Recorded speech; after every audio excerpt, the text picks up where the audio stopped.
UCC uniform civil code सभी नागरिकों पर समान रूप से लागू होता है। ये किसी पर्टिकुलर रिलीजियस कम्युनिटी के पर्सनल लॉ के बजाय सभी रिलीजन, कास्ट और ट्राइब के पर्सन पे समान रूप से एप्लीकेबल होता है।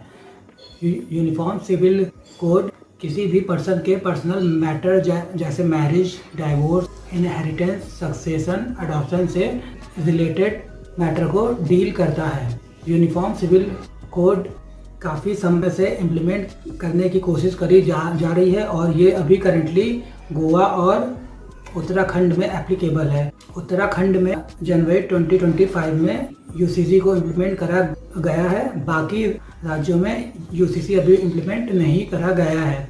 डिफरेंट रिलीजियस कम्युनिटी अपने पर्सनल लॉ के बेस पर अपने पर्सनल मैटर को डील करती हैं, जैसे Hindu, Sikh, Jain, Buddhist Hindu code bill के बेस पर अपने मैटर को गवर्न करते हैं। मुस्लिम्स अपने पर्सनल लॉ शरिया के बेस पर अपने पर्सनल मैटर को डील करते हैं और क्रिश्चियन अपने क्रिश्चियन रूल को फॉलो करते हैं।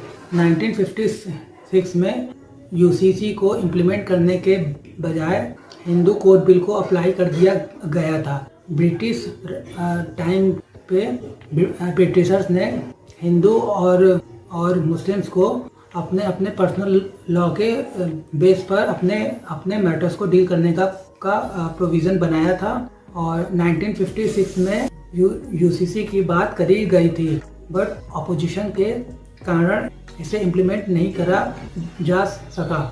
1985 में शाहबानो और सल्ला मुगदल के केस के टाइम पे बीजेपी और जुडिशरी ने यूसीसी को इम्प्लीमेंट करने के लिए अपने वॉइस को रेज करा था, बट मुस्लिम अपोजिशन के कारण यूसीसी इम्प्लीमेंट नहीं करा जा सका।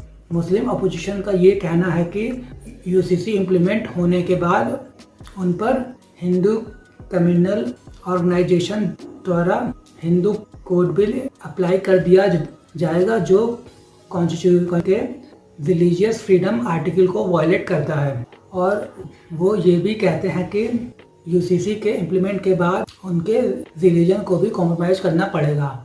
बट ये भी कहा जाता है कि इकोनॉमिक ग्रोथ के लिए जैसे जीएसटी को इम्प्लीमेंट करा गया है, वैसे ही सोशल ग्रोथ के लिए यूसीसी इम्पॉर्टेंट है और ये किसी के रिलीजन को कॉम्प्रोमाइज नहीं करता, बल्कि ये कंट्री को सेकुलर डेमोक्रेटिक रिपब्लिक बनाता है।